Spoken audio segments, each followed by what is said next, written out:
Joel Embiid solid in return, but 76ers routed by Celtics in G2. Boston. The 24 hours leading up to Game 2 of this Eastern Conference semifinal series against the Celtics went quite well for 76ers superstar Joel Embiid. On Tuesday night, he celebrated being named the NBA MVP, and after he had no setbacks on the sprained lateral collateral ligament in his right knee during the day on Wednesday, he returned to Philadelphia's starting lineup from a nearly 2-week absence. But the roughly 2 hours he and his 76ers teammates spent playing Game 2? Not so much. While Embiid looked fine physically moving around on that right knee, finishing with 15 points and 5 blocks in 27 minutes, that was about the only silver lining in a 121-87 demolition by the Celtics. The 76ers were so thoroughly beaten that their starters didn't play in the fourth quarter. "I just thought tonight they made a lot of shots," Embiid said of the Celtics. "They beat us to every loose ball, and they played with more desperation than us. We didn't execute what we wanted to, and we've got to be better. We knew they were going to try to respond after us winning that first game,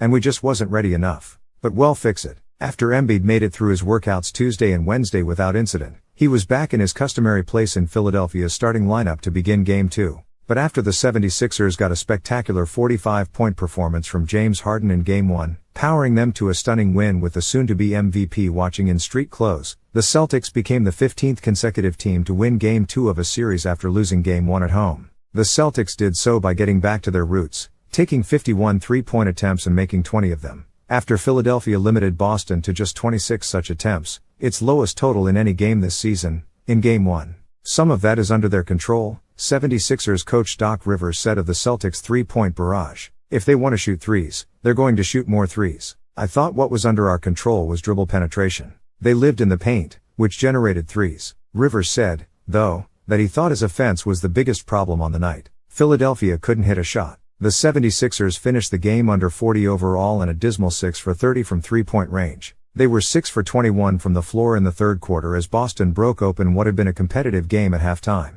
Harden, after his brilliant Game 1, went 2 for 14 from the field and missed all 6 of his three-point attempts Wednesday, a microcosm of Philadelphia's overall performance. "No," Harden said, when asked whether Boston did anything differently in Game 2 to slow him down. "Our spacing was wrong, and this is a make-or-miss league. We have to do a better job of knowing where we are on the floor and just allowing each other to have space and generate easier shots." Embiid went 4 for 9 from the field, including missing both of his three-point attempts, but he shot 7 for 8 from the foul line and generally looked spry moving around the court. After Boston had one unimpeded foray to the rim after another in Game 1, Embiid had all 5 of his blocks in his first 13 minutes on the court in Game 2, including rejecting a Jaylen Brown dunk attempt. Embiid also looked good snaking through the lane on a pick and roll from Harden for a layup and after going around Al Horford for a dunk. Other than one moment in the second quarter when he grabbed at the brace on his leg and flexed, Embiid didn't openly seem to be bothered by the knee. "Tuesday was the first time I did some really going up and down in 2 weeks, Embiid said.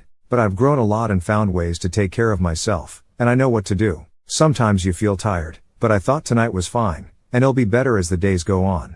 Even with the miserable performance in Game 2, Philadelphia considered this a highly successful road trip. Embiid was able to get back on the court after missing the previous 2 playoff games with his knee sprain, and the Game 1 victory allowed the 76ers to steal home court advantage away from the Celtics. Now, as the series shifts to the city of brotherly love for Game 3 on Friday night, when Embiid will all but certainly be honored before the game in front of what will undoubtedly be a raucous crowd at the Wells Fargo Center, Embiid will spend the next couple of days building up his conditioning, and Philadelphia will attempt to maintain its control over home court. "It's going to be great for us," Sixers guard Tyrese Maxey said. "Philly is going to show up for us. I know they're going to go hard. I know we're going to try to protect home court. It's going to be very important that we go there and try to get 2. Extremely important. We stole home court, and that was an objective of ours. We wanted to get 2, but we got 1, and now it's time to go protect it."